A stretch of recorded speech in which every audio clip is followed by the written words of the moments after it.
Կրկին Կոսմոլաբի մաշկաբանության բաժանմունքում ենք եւ այսօր խոսելու ենք մի շատ հետաքրքիր թեմայի վիրուսային մաշկախտերի մասին։ Խոսենք միանգամից մի քանի խնդիրների մասին եւ կփորձենք ներկայացնել հիվանդության առաջացման պատճառներն ու բուժման մոտեցումները։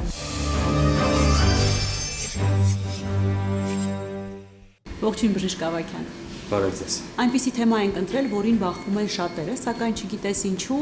առաջին ծագող միտքն ինքնաբուժությունն է, այլ ոչ թե բժշկին դիմելը։ Խոսքը հերպեսների, գորտուկների եւ հպավարակիչ մոլուսկների մասին է։ Փորձենք հերթով անդրադառնալ յուրաքանչյուր խնդրին։ Սկսենք հերպեսից։ Ինչ վիրուս է սա, ինչ կերպ է այն արտահայտվում եւ ինչ մեթոդներ են կիրառում բուժման համար։ Ուրեմն, երբ որ մենք խոսում ենք ժամանակի կորստի մասին, այսինքն երբ որ զբաղվում ենք պացիենտների ինքնաբուժությամբ, ուշացնում են դիմելու պահը, ապա շատ կարևոր մի հատ հարց է ծագում. արդյոք այդ ժամանակը չի բերելու անդառնալի կորուստների։ Հատկապես երբ որ մենք խոսում ենք վիրուսային հիվանդությունների մասին, այստեղ երկու կարևոր նյուանս պետք է հաշվի առնենք։ Առաջինը դա այն է, որ որոշ վիրուսային հիվանդություններ իրենք կարող են բերել այնպիսի լուրջ, նույնիսկ կյանքի համար վտանգ ներկայացնող հիվանդությունները, ինչից իհարկե խուսափելը ցանկալի է։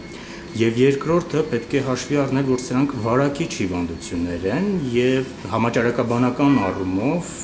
շատ կարեւոր է դա հաշվի առնել, որովհետեւ պատկերացրեք, եթե այդ վիրուսները փոխանցվեն շրջապատող անձանց, հատկապես հարազատներին, իհարկե դա տհաճ երևույթ է։ Հիմա եթե խոսենք, առանձնացնենք այդ հիվանդությունները, առանձին ներկայացնենք, սկսենք հերպեսից, ընդհանրապես հերպեսի վիրուսները առանձնացվել են մոտ 8 տեսակի վիրուսներ, որոնք ամեն մեկը առաջացնում են իրենց բնորոշ հիվանդությունները։ Այս պարագայում եկեք խոսենք հատկապես մարդու հերպես վիրուս 1 եւ հերպես վիրուս 2 տեսակների մասին, որոնք կոնկրետ առաջացնում են հասարակ հերպես կոչվող հիվանդություն։ Հերպես վիրուս 1-ը սովորաբար ախտահարում է մարմնի վերին կեսը,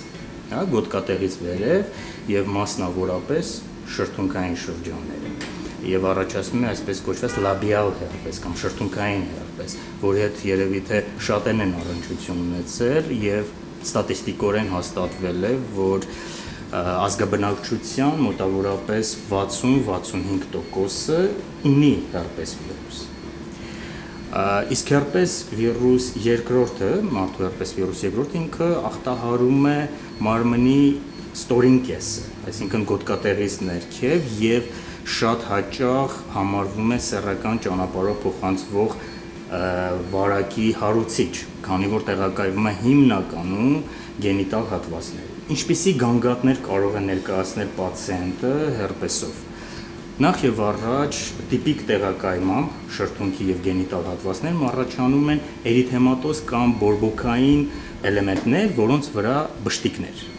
Այդ բշտիկները կարող են քորը գալ, կարող են քոր չգալ, դա էական չի, բայց այդ բշտիկները բավականին վարակիչ են կոնտակտային եղանակով։ Այսպիսի մի հատ թյուրիմացություն կա ժողովրդի մեջ, որ հերպեսով հիվանդը վարակիչ է միայն ցանի պարագայում, բայց հաստատվել է, որ նույնիսկ եթե ցանը չկա, բայց պացիենտը կրում է վիրուսը, այսինքն վարակակիրը, վիրուսակիրը ինքը եւս կարող է վարակել շրջապատին։ Այդ դրա համար է շատ կարեւոր ժամանակին հայտնաբերել եւ ժամանակին բուժում իրականացնել նման հիվանդների։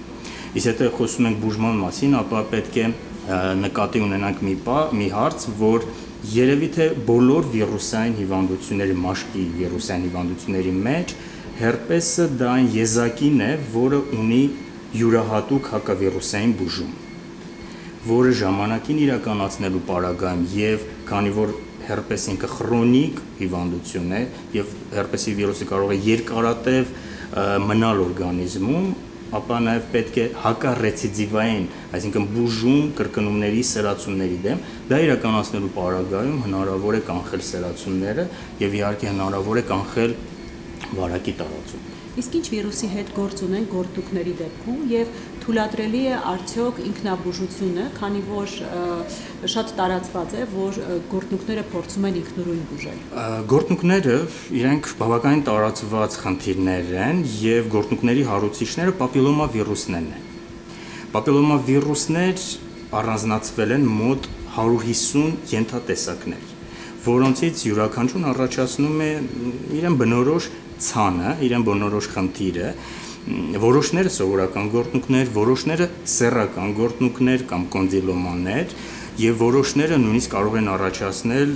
այնպիսի չարորակ նորագույացություններ, ինչպիսին արգանդի վզիկի քաղցկեղ, ինչպիսին քեյրայի էրիթրոպլազիա եւ այլն, որոնք համարվում են կամ քաղցկեղային հիվանդություն կամ նախաքաղցկեղային հիվանդություններ եւ իհարկե այս առումով շատ կարեւորվում է պապիլոմավիրուսների դերը հենց արդեն հասկանալի է քաղցկեղի վաղաժամ հայտնաբերման առումով։ Գործունեները, եթե խոսում են գործունեների մասին, հիմնականում հարուցվում են առաջին, երկրորդ, մինչև 6-րդ տիպի պապիլոմավիրուսներով եւ հիմնականում դրանք տեղակայվում են մարմնի այն հատվածներում, որոնք ենթարկվում են առավել հաճախ ենթարկվում են մեխանիկական վնասման եւ այդտեղ առաջանում են մուտքի դռներ, որտեղով ներթափանցում են հենց այդ վիրուսները։ Ինքնաբուժման մասին եթե խոսում ենք, իհարկե վտանգավոր է։ Վտանգավոր է այն առումով, որ նույն այդ պապիլոմավիրուսները կարող են մեծ քանակությամբ տեղակայվել այդ գործունեների շրջանում եւ վնասելու դեպքում, թերի անելու դեպքում, թերի բուժում անելու դեպքում կարելի է փոխանցել շրջապատին եւ կարող են դրանք տարածվել մարմնի այլ հատվածներում։ Դրա համար իհարկե ինքնաբուժությամբ զբաղվել պետք չէ։ Գործունեների բուժման մեթոդները իրականում մի քանիսն են, այդքան էլ շատ չեն։ Նախ սկսենք նրանից, որ գոյություն չունի սպეციფიկ հակավիրուսային բուժում գործունեներին վերաբերող։ Եվ այստեղ են, որ շատերը սխալվում են եւ փորձում են հակավիրուսային կամ իմունիտետը խթանող ինչ-որ միջոցներ կիրառել, բայց իրականում դրանց արդյունավետությունը ապացուցված չէ։ Ապա ինչպես են բուժում։ Բուժում են արդեն իսկ արկա գոյացությունները, գործունեները հեռացնելու եղանակով։ Ինչպես։ Կամ վիրաբուժական եղանակով, պարզապես կտրել հեռացնելով, կամ գործիքային էլեկտրո եղանակներով, այսպես ասած, սուրգիտրոն կամ ռադիոալիքային եղանակով հեռացնելով, լազերային եղանակներով հեռացնելով եւ իհարկե հեղուկ ազոտով կամ այսպես կոչված կրիոդեստրուկցիա, այս եղանակը բավականին արդյունավետ է։ Գոյություն են նաև տեղային քսուկներ, դեղորայքներ, որոնք խթանելով տեղային իմունիտետը բերում են գործունեների բուժման։ Գործունեների հեռացման գործընթացը իրականում այդքան բարդ process չէ եւ կարող է տևել մինչև 5-10 րոպե, իհարկե տեղային ցավազերկման պայմաններում, հիվանդները ոչինչ չեն զգում,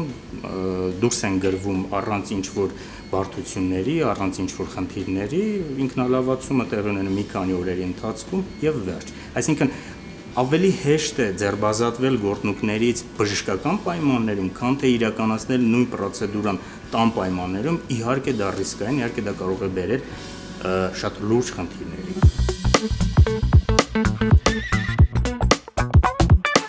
Տարածված է նաև հպավարակիչ մոլուսկը, որքանով տեղյակ եք, այն մեծ տարածում ունի հատկապես երեխաների շրջանում։ Այս դեպքում ինչ մեթոդներ եք առաջարկում բուժման։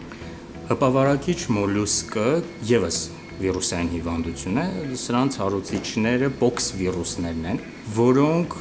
իհարկե հիմնականում ախտահարում են երեխաներին, ինչու, որովհետեւ ընդհանրապես մանկական տարիքում իմունային համակարգի հակավիրուսային հատկությունները այդքան ուժեղ չեն եւ դրա համար շատ վիրուսային հիվանդություն, ինչպես հպավարակիչ մոլուսկը, ինչպես գործունեները ավելի հաճախ են դիտվում։ Վարակումը տեղի ունենում հիմնականում ջրային եղանակներով։ Դրա համար շատ հաճախ լողավազաններում, չգիտեմ, Սևանայի լճում դիտվում են այդ վարակվելու process-ները։ Իրենցից ներկայացնում են բշտիկներ, տեղակայված մարմնի տարբեր տեղամասերում, իհարկե երեխաների մոտ շատ հաճախ մարմնի վերին հատվածներում, դեմքին, ուսերին, անոթափոսերին, բայց այստեղ մի շատ կարևոր նյուանս պետք է հաշվի առնել, որ երբեմն կարող են հպավարակիչ մոլուսկով վարակվել նաև մեծահասակները, այդ դեպքում սա կհամարվի սեռավարակ նրանց համար, քանի որ վարակումը տեղի կունենա սեռական ճանապարհով։ Հպավարակիչ մոլուսկների բուժումը իրականացվում է կրկին այնպես ինչպես գորտնուկների պարագայում, այսինքն գոյություն չունի յուրահատուկ հակավիրուսային մի դեղամիջոց, որը կարող է վերացնել այս վիրուսին։ Վիրուսը ընդհանրապես վերանում է ինքնուրույն, վերանում է սովորաբար մինչև 1 տարվա ընթացքում սեփական իմունային համակարգի ազդեցության տակ։ Իսկ կոնկրետ մոլուսկների ձեռբազատվելու գործընթացը իրականացվում է կրկին վիրաբուժական եղանակով, չնայած սրանք փափուկ հյուսվածքներ են իրենցից ներկայացնում եւ վիրաբուժական միջամտության դիմելու դեպքերը այդքան հաճախ չեն դիտվում։ Շատ հաճախ է կիրառվում կյուրետաժը, երբ որ յուրահատուկ գթալիկով հեռացվում է մեջի պարունակությունից, մեջի պարունակությունը կարող է լինել լորանման կամ շորանման մի զանգված լցված վիրուսներով։ Շատ հաճախ կիրառվում է կրիոթերապիան կրկին, կրիոդեստրուկցիան, այսինքն հեղուկ ազոտով սառեցնելը, եւ ինչու՞ չէ նույն ռադիոալիքային հեռացումները, նույն լազերային հեռացումները։ Բոլոր վերը նշված վիրուսային մաշկախտերի դեպքում ինչ ռիսկերի կարելի է բախվել, եթե ժամանակին չենք դիմում մասնագետին։ Ամենագլխավոր ռիսկը վիրուսային հիվանդությունների դեպքում, ինչպես սկզբում ասեցի, իհարկե դա համաճարակաբանական վտանգն է շրջապատի համար։ Սա մեկ։ Երկրորդ ոչ պակաս կարևոր ռիսկը դա չարուակ նորագոյացությունների զարգացումն է, հատկապես պապիլոմավիրուսների հետևանքով, քաղցկեղածին պապիլոմավիրուսների հետևանքով։ Հերպեսի մասին, երբ որ խոսում ենք, իհարկե պետք չէ մոռանալ նաև էսթետիկ խնդիրները, հատկապես երբ որ դրանք տեղակայված են լինում շրթունքին, պետք չէ մոռանալ նաև սեռական կյանքի մասին, երբ որ դրանք տեղակայված են լինում գենիտալ հատվածներում, իհարկե դրա պատճառով տուժում է նաև սեռական կյանքը անպատասխան հետևանքներով։ Իսկ կոնտագիոզ մոլուսկի չբուժման ռիսկերի մասին որ խոսում ենք, իհարկե պետք չէ մոռանալ, որ մենք գործ ունենք երեխաների հետ։ Եվ այստեղ արդեն երեխաների մաշկի առանձնահատկություններից ելնելով կարող են առաջանալ կրկին անդարձելի երևույթներ, օրինակ սպիներ։ Շնորհակալ եմ բժիշկ, վստահ եմ այս խնդիրներին առնչվելու դեպքում բուժառուները արդեն գիտեն ում պետք է դիմել եւ ինչ քայլեր պետք է ձեռնարկել։ Ես եմ շնորհակալ հարցազրույցի համար, հուսով եմ այս կարճ հարցազրույցով ինչ որ կարևոր տեղեկատվություն տրամադրեցի բուժառուներին։